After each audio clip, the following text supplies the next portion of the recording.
વીરપુરમાં પૂજ્ય જલારામ બાપાના પરિવારમાં પુત્રના વધામણા થતા સમગ્ર ગામ દ્વારા કરવામાં આવ્યા છે। 101 દીકરીઓના કર્યા હતા સામૈયા। સૌરાષ્ટ્રના જગત વિખ્યાત યાત્રાધામ વીરપુરના પૂજ્ય જલારામ બાપાના પરિવારમાં પુત્રધનની પ્રાપ્તિ થતાં જ પૂજ્ય જલારામ બાપાના પરિવારજનો તેમજ ભાવિકો સહિત સમગ્ર વીરપુર ગામમાં ખુશીનો માહોલ સર્જાયો છે।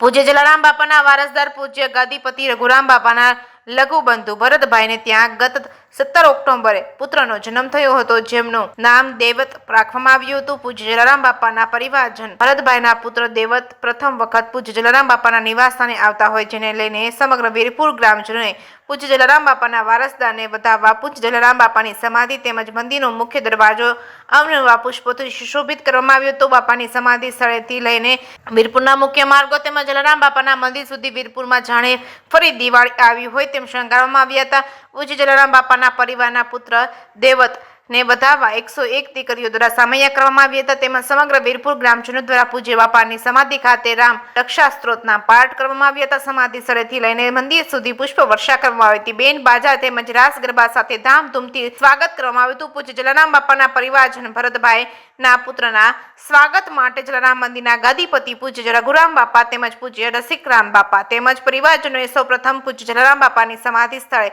દર્શન કરી પૂજ્ય જલારામ બાપાની જગ્યામાં દર્શન કરાવ્યા હતા। તેમજ ગ્રામજનોએ જય શ્રી રામ જય જલારામના નારા લગાવ્યા હતા। વાતાવરણને જલારામમય કરી દીધું હતું। જે કેસની ગુજરાતી સાથે ભાગ્યેશ ડોબરિયા, વીરપુર। આજરોજ સંત શિરોમણી શ્રી જલારામ બાપાના વીરપુર ધામની અંદર ઉત્સવ જેવો માહોલ જોવા મળ્યો, કારણ કે જલારામ મંદિર એટલે કે બાપા પરિવારમાં આજે ભરત બાપાને ત્યાં જે પુત્ર રત્નનો જન્મ થયો છે, જેમનું નામ દૈવત છે, તેમની ગામજનોએ પ્રથમ વખત ઝાંખી કરી। તેમને ગામની અંદર સહર્ષ આવકાર્યા અને પુષ્પવૃષ્ટિ કરીને દૈવતભાઈને મુખ્ય માર્ગ ઉપરથી મંદિરે લાવવામાં આવ્યા। સમાધિ ઉપર જ્યારે તેમાં આવ્યા ત્યારે સમગ્ર ગામના જનોએ રામરક્ષા સ્તોત્રનું પારાયણ કર્યું। ત્યારબાદ મેઇન બજારની અંદર જ્યારે તેઓ આવ્યા ત્યારે પુષ્પવૃષ્ટિ કરી અને મુખ્ય મંદિરના માર્ગ ઉપર આવો સરસ મજાનો ઉત્સવ જેવો માહોલ જોવા મળ્યો।